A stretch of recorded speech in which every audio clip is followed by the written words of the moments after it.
السلام عليكم، مساكم الله بالخير، ويا هلا ويا مرحبا وكل هلا. أذكركم سالفة صارت معنا عقب التحرير. يعني صديق وقال لي في عراقيين مخشين ببيت بلقرين.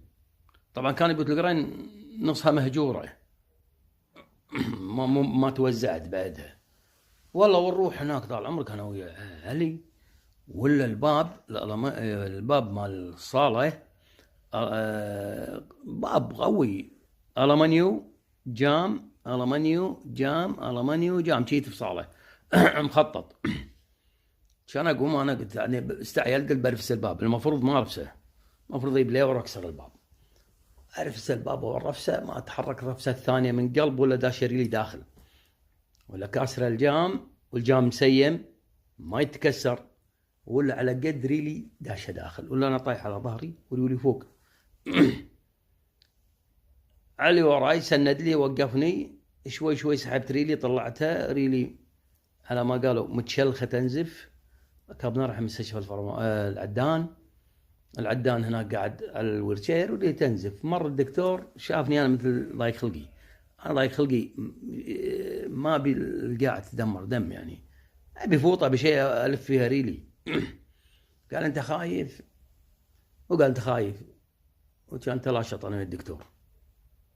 من قال لك انا خايف؟ من قال لك كذا؟ انا ابي واحد يعطيني بشاشه يوقف الدم، شنو هذا؟ ما بدمر الممر. المهم الدكتور اعطاني ظهره ومشى. يوم يا دوري ولا اللي يخيطني الدكتور نفسه، يخيطني من غير نفس. خيط ريولي حاش، ما ادري حاش عرج، ما صارت مثل كهرباء، كان انفض انا. قال لي فيك؟ قلت له صارت فيني كهرباء هني وجهه، قام يعطي الوان. يعني دار انهم خيط غلط. خيط الريل مني ورد خيط اللي فوق، خيط ريلي اللي فوق على الغزازه. في غزازه داخل ريلي تقريبا اكبر من ظفر الابهام شوي داخل اللحم، وخيط عليها. لف فوري ولي ومشيت. الحين انا كل يوم احس بشيء مضايقني بريلي، بكرشه ريلي. اروح البحر انقع ريولي، بعدين اروح اضمدها. ذاك اليوم كان اقعد افقصها كانت تطلع غزازه اكبر من ظفر الابهام بشوي. وردت المصوص مرة قلت شوفوا ربعك شلون تخيط، مخيطها على الغزازه.